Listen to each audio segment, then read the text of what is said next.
Hello and welcome, or Kon'nichiwa. I don't know any Japanese. irasshai. That. Konnichiwa, irasshai. Konnichiwa, irasshai. I probably butchered that. I am so sorry. Hello, welcome. Normally I like to focus on a lot more of the retro Disney games, but today I want to take a look at a much more modern one with Disney Tsum Tsum Festival. Disney Tsum Tsum Festival was released in 2019 by Bandai Namco, which is a very popular distributor in Japan. They've released a majority of a lot of major anime video game titles and also was released by Disney, of course. It was first released in Japan and then globally a month later. And if you couldn't tell already, it's very kawaii. If you've been following my channel for a while, then you may already know that I adore Japanese culture. It is one of my favorite things. I love Japanese music. I have gotten into a lot of different animes, and it's definitely something that it took me a while to really appreciate, but it's something now that I'm like, wow, this is amazing. And they have some of the best art. And obviously, you know how much I've talked about Studio Ghibli, so. And I bought it for my Nintendo Switch, installed it, and then never played it until now. So this is a first time experience for me. The world of Tsum Tsum has been around for a long time, and I've honestly have been a really big Tsum Tsum fan. In fact, behind me, a lot of my collectibles, although it's very hard to see because they're all small, I do have a lot of little Tsum Tsum plush. So these are some of my little Tsum Tsum plush. I have Kylo Ren, obviously, and Princess Leia. You can also see I have my Guardians as Tsum plush. And this is how a lot of the plastic Tsums came.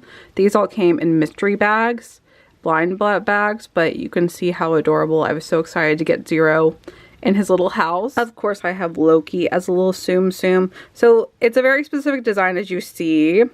But I just think they're adorable, and I love collecting the special characters. So if this is your first time hearing about Tsum Tsums and the world of Tsum Tsums, it is an extremely popular brand in Japan. I like to think Tsum Tsum is popular enough because it has been around for over a decade. It started off with a mobile game, which I still own and I still play. This is how most people know the brand. It's a cute little puzzle game that's been around for almost a decade now. There's a Japanese version and an English version, and you can play the Japanese version even if you're in the US, but of course it's completely in Japanese writing-wise. There's so many different characters that you can collect to play with, and each Tsum has a different skill to help with the different challenges and objectives. The goal is to connect the Tsums together to gain a high score.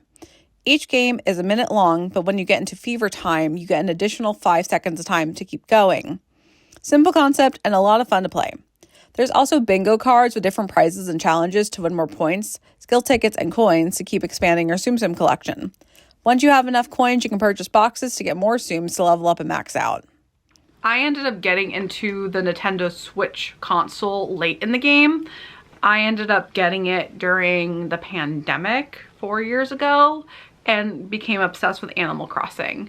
And I ended up getting the Animal Crossing Switch, which I still have, and I adore it.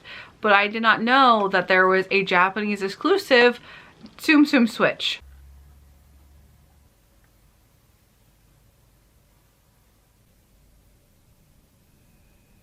And that's what it looked like. It's so cute, and I wish that I could have gotten that. That is so cute, and I wish that that was one that was available to us because I would love that. And yes, it's a console, so like you only need one. It's not like a collectible game, but I love the design of it. I love the little Mickey as a button. Oh, like my Disney obsessed heart is so cute. This game is basically a Disney-fied version of something like Super Mario Party or any of those party style games. When I think Super Mario Party, of course you're on a game board and all the games are randomized. This is not. You're just picking what you want. But there is a tour option, and I was not able to play that because I was playing by myself. But I do believe that that would be more adjacent and comparable to Super Mario Party. Right off the bat, the soundtrack is amazing, and I could listen to this for a long time. There's an option to play online against players as well, but my question is, does anyone play this game at all anymore? Because within the 6 games that had the online feature available, I was never able to get connected to anyone else in the world. and I tried several times. Like I said, it's more of a party game, so you can play by yourself or up to 4 players. For most of the games, you have to play it through the TV or tabletop, but they do have a handheld option for the Tsum Tsum puzzle game as well. The gameplay itself is very cute and simple. They give you instructions on how to play everything, which is always a nice feature. It's a very chill, cozy, casual game. And if you're familiar with the series, the main point of the Tsum Tsums is to collect them all. Yes, like Pokemon. The nice thing is, even though you start with a good selection, I got to open up 15 more characters, including Pac-Man, and a few of Duffy's friends. Side note, I wish we had Duffy back in Epcot, and I wish they would sell more Duffy merchandise again in the Japan Pavilion, especially since it's so popular in their country. There's 11 mini games to play, and I'll break each one down, but let's introduce them all first. Lost Treasure, Egg Pack Coaster, Tsum Curling, Tsum Chase, Tsum Tsum Mania, Tsum Rhythm, Spinner Battle, Bubble Hockey, Round and Round Run, Ice Cream Stacker, and Tsum Tsum Puzzle, which is literally just a mobile game on the Switch. This is the only game that you must play in handheld mode, so I know this is more directed to kids or anyone that wants to play the game but doesn't want to use their phone.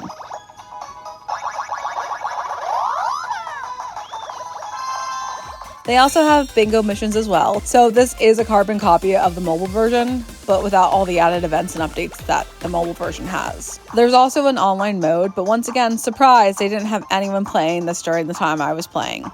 If you're not familiar with the Switch, this is your controller. And it's really interesting with this game because of the fact that there are a lot of games that use it horizontally. Ironically, Super Mario Party is one of those that uses horizontally for the most part. But this controller you can do horizontally, or you can do it vertically. So you do have some nice versatility with this. And so a lot of the gameplay you do horizontally. You get to press a lot of these buttons, and you have your joystick here. But it's very interesting because there's a one game that is a rhythm game. And that you hold vertically.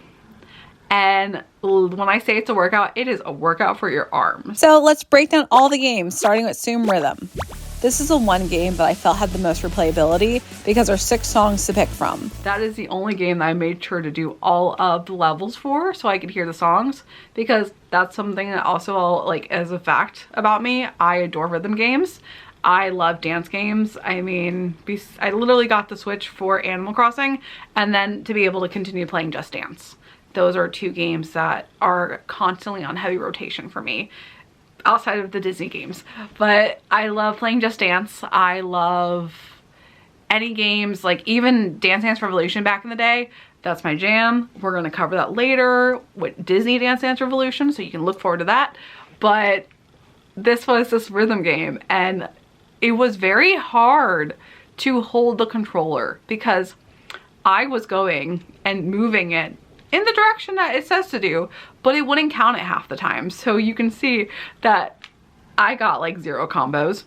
But I will say, the one thing that was so much fun is when you're shaking it, you have to go around in a circle, and it was a lot more enjoyable than you would expect. Like, I had way too much fun circling this. Besides the Mickey Mouse March, which is the most recognizable song there was,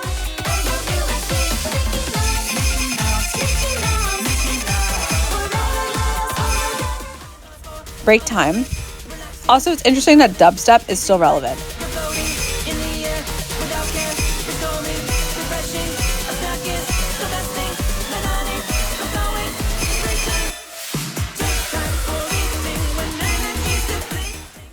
Sunny Day.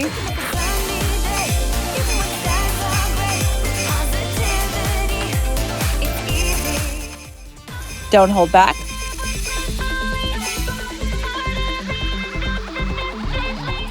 Shiny Star. This is probably one of my top favorites out of the choices as well because it's so cute and princessy sounding.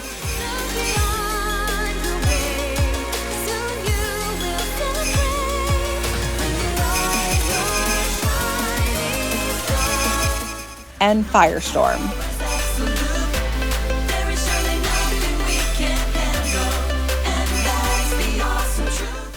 All songs that I've never heard before.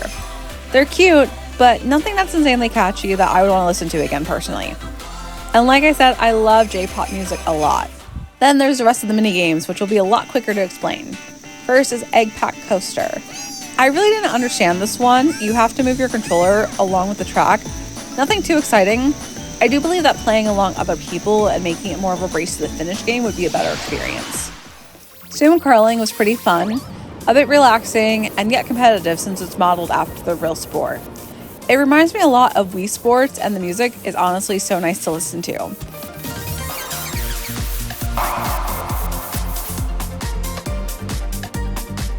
Also, would be a lot more fun to play with friends compared to alone, but still enjoyable either way. In Tsum Chase, I do love that all the villains are the little ghosts, but as for the game, it's Pac-Man. It's literally Pac-Man. So it's pretty fitting that I had a Pac-Man Tsum Tsum to play with. Tsum Tsum Mania is your classic arcade shooting game, similar to Toy Story Midway Mania to relate it to a Disney ride. I really enjoyed this one as well. It took me a minute to get used to how the controls worked, but it was a lot of fun, and this is something that you could really replay a lot too. Spin a rattle. I read that people compare it to Beyblade, which I've never played, but the objective is to smash into other opponents to collect the points and treasure chest. This is one of those games that are so short and you don't get much time in it, so this is probably one of the most forgettable, skippable games that they have in my opinion. Bubble Hockey is a block breaker arcade game, but a lot more challenging due to it being an air hockey mashup, and the puck was swiping by way too fast to catch it. I replayed this a few times and was not able to get past the first stage no matter what. Round and Round Run was another game that wasn't really super exciting. In fact, this is sped up by 500 speed-wise, so you can see the difference when it's a lot slower when you're really playing. I don't have any notes for this game. It was very forgettable. Not really fun, but not every game can be a winner.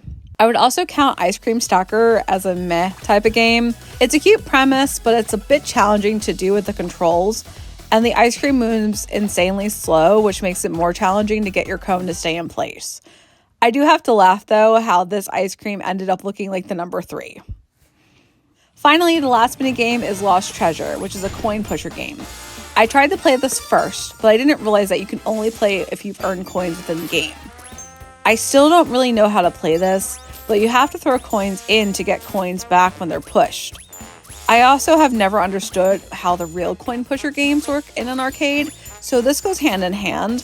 It's more me not understanding the game instead of whether or not this game is good. Is this game worth the play? Normally I wouldn't ask this question because a lot of the games that I have played are a lot older and they're not available for purchase, but this one is. I think this is a cute little party game. There's a lot of games that are fun to enjoy by yourself, but I do believe that this is a lot more exciting when you have friends to play it with. Honestly, I'm just happy for Tsum Tsum content because I do love this brand within Disney and it is adorable. It's very kawaii and I appreciate it, and I'm happy that it's still relevant a decade later. So until next time, sayonara. I really need to learn how to speak Japanese. But until then, because I do not know Japanese, thank you Google Translate. 魔法のような一日を過ごしてください。 Hope you have a magical day. すぐにお会いしましょう。 And I'll see you real soon.